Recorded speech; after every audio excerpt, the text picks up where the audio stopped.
Use a small knife to stab many small holes into the squash or pumpkin. Here, I'm using a butternut squash, but it's exactly the same if you choose to use a pumpkin instead. If you have a squash that fits into your microwave, you can cook it in the microwave on the highest power.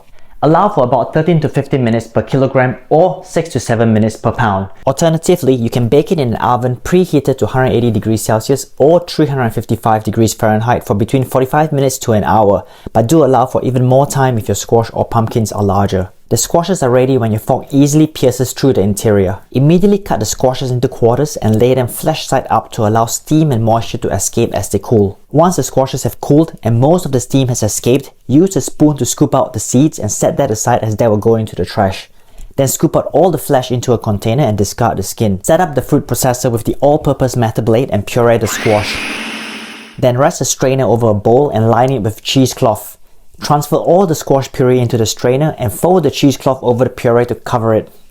Allow the squash to drain out any excess moisture in the refrigerator at least for a few hours, but it will be best if you leave the squash to drain overnight.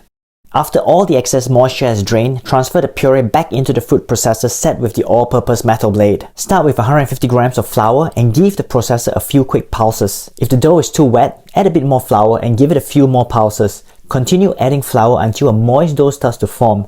You know that the dough has enough flour when it no longer sticks to the bottom of the fruit processor and it starts to ball up.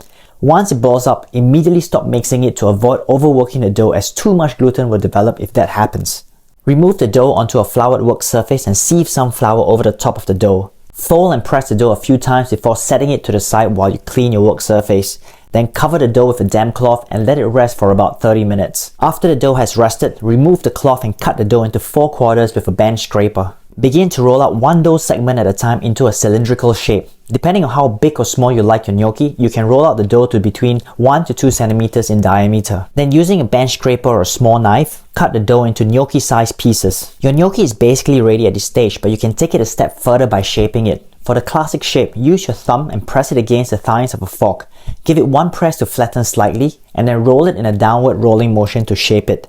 This shape holds the most sauce, but if you want an easier and faster option, you can use the back of a teaspoon to press into the center of the gnocchi to create a crater. Alternatively, you can leave it as it is in this pillow-like shape or roll it into a ball. For this recipe, I'm leaving it in the pillow shape.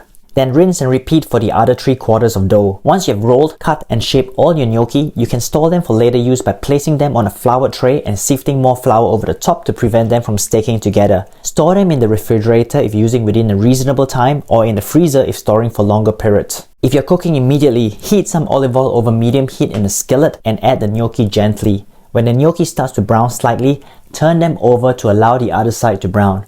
Season with some salt and cracked black pepper. Continue pan-frying the gnocchi on both sides until they reach the desired brownness and an exterior crust forms. Then add 30 grams of cold unsalted butter, 2 sprigs of sage and 2 cloves of sliced garlic. Continue sauteing the gnocchi as the butter starts to brown, but be careful not to burn the butter. Once the butter has browned and it gives off a lovely nutty aroma, turn off the heat and remove the gnocchi. Add 60 ml of vegetable stock or water to stop the butter from browning any further. Turn the heat back on and reduce the stock slightly before adding 15 ml of heavy cream. A lot of similar recipes will not add any stock or cream to the brown butter, leaving the fat unemulsified and oily. Personally, I prefer to add some stock and a touch of cream to emulsify the brown butter into a sauce instead of leaving it in an oily state. Then reduce the sauce until it reaches a consistency that glazes the back of a spoon. Arrange the butternut squash gnocchi on a plate with the sprigs of crispy sage and drizzle the creamy brown butter sauce all over. And that's really simplicity at its best. If you like this, you might also want to check out this video over here for an easier way to make potato gnocchi. Till next time folks, cheers!